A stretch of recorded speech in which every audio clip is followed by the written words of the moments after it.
Oh.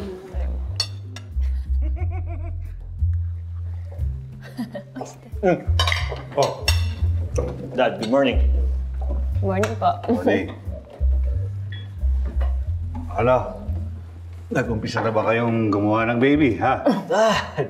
Oh. Ano ba aga-aga? Bakit? Anong problema? Nagtatanong lang naman ako.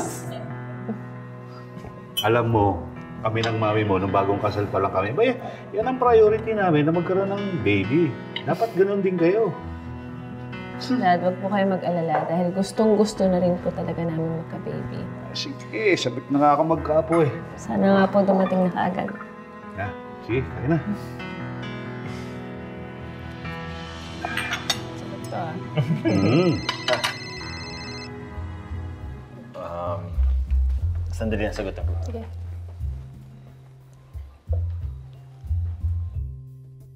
Alam mo, sa lahat ng naging anak ko,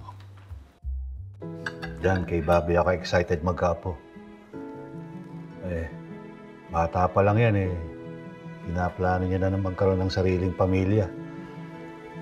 Alam ko, balang araw magiging maswerte ang magiging asawa at mga anak niya.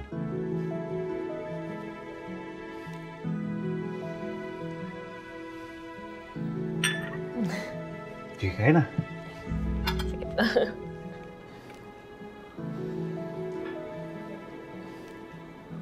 Hello kuya. Bakit ano nangyari? Kotse niya nga yan. Nakausap mo? Sige ganito kapag nakita mo siya ulit, sabihin mo sa akin kaagad ha. Sa akin lang. Wala nang iba. Malinaw? Sige, salamat. Sino yan? Yung guard sa village na spotan daw si Alexa. Oh, bakit daw siya nandun? Hindi kaya manggugulo siya? Hindi ko alam. Naman sana.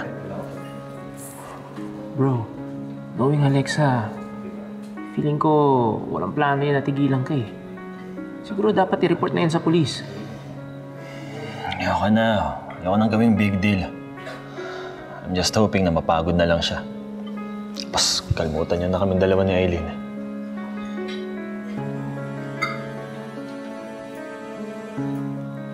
Bro, let's just keep this between the two of us, ha? Ayoko nang problemahin pa to na Aileen.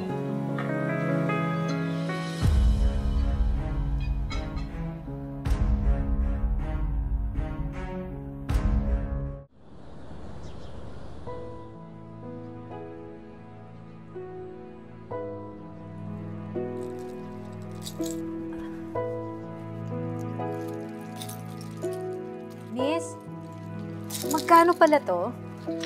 Ibibigay ko na lang po sa inyo ng 300. Gawin mo ng 400 para mas marami pa akong bilhin. Apat na lang 100 para marami akong bilhin. Pwede ba kita makausap? Sige. Pumili ka pa. Tungkol saan? Hindi kasi, ano... Hoy, nakita kita. Ha? Pwede naman kayo mag-usap kahit nandito ako. Tungkol sa akin ba yung sasabihin mo? Hindi, Ate Ludi, hindi. Gusto ko lang kasi sabihin kay Elena, narinig ko kasi si Mandy at si Bobby kanina. Alam mo, ba't yung ginagawa mo ang nakikinig sa may usapan ng may usapan? Hindi, Ate, hindi kasi ganun. Kaya ko lang naman gusto sabihin kay Eileen kasi nabanggit yung pangalan niya. Oh, anong sabi? Actually, Eileen, hindi ko masyado naintindihan.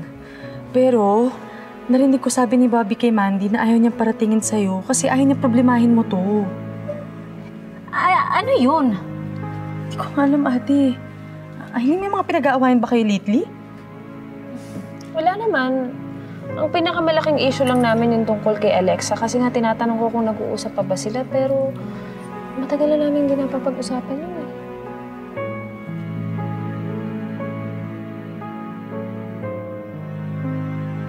Dapat kasi sinabi ko na kay Aileen yung tungkol sa amin ni Alexa eh. Hindi na, bro. Alam mo namang may insecurity pa si Aileen dun sa relationship mo sa ex mo. Tapos i-open up mo pa yung panggugulo ni Alexa.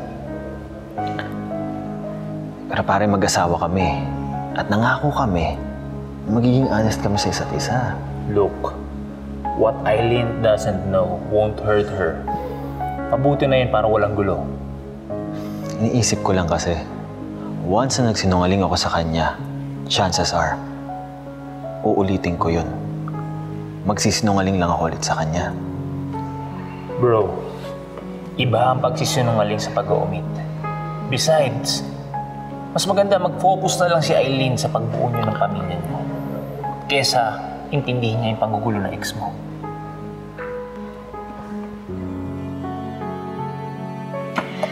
Nagkausap na ba kayo ng asawa mo? Oo, pero wala naman siyang nabanggit. Eh baka naman talagang wala. Pinalalaki lang ng Mona na yan. Eh alam mo naman kasi ang kaibigan mo, napaka-OA kung mag-isip. Sana nga ate. Eh syempre ayoko din naman simulan yung panibagong chapter ng buhay namin ni Bobby na meron kaming tinatago sa isa't isa, di ba? Ay naku, Eileen, hindi magagawa ni Bobby yun. At saka hindi siya kagaya ng ibang lalaki. Mahal na mahal ka ni Bobby. Huwag kang mag-isip.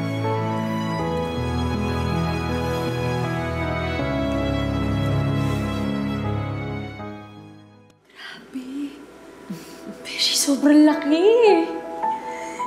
Beshi, alam mo, Sobra po ganitong bahay niyo ni Papa Bobby. Aba, teka, tinan mo naman, may made of cotton ka pa dito. Made of cotton talaga. Alam mo, Beshi, naninibago nga ako eh kasi hindi naman ako sanay sa malaking bahay. Tapos hindi rin ako sanay na may kasambahay. Eh kaso, si Bobby talaga yung may gusto eh. Ano ka ba, Beshi? Tinan mo nga to. Sarap-sarap kaya tumira dito, no? Alam mo, mas masarap kung kasama ko si ate dito. Pinaliwanag ko na sa'yo, di ba? Na walang tatao sa bahay natin, kahit luma yun, eh pinamana na rin din ni tatay. Ang sa akin lang, pwede naman natin iparenta. Mas mabuti na rin kasi na nandito ka para nababantayan kita. Pilay ako, hindi ako baldado. Kaya kong alagaan ang sarili ko. Sumagot. Beshi, tinan mo, feeling ko kaya umi-independent effect yan si Ate Lodi. Tinan mo, nakikipaglandian pa sa cellphone. Landi agad. Sino ba yung ka-text mo? Parang kilig na kilig ka. Wala. Tingin. Hala?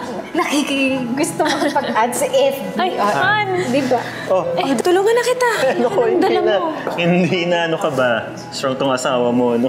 Sigurado ka. Lagay ko na ito doon. Okay, si ate may ka-text eh, oh. Uy. Inaad pa nung kinikilig mo. Ay, hindi pa nga sinasabi yung pangalan niya. Eh, nakakatuwa. Oh. Parang, Talaga ba? Bobby? Bobby? Bobby, anong nangyari? Bobby, anong nangyari? Ate! Sita! Sita! Kailangan natin dalhin si Isabel sa ospital. Anong nangyari? bilisan mo. Bobby! Bobby, ano?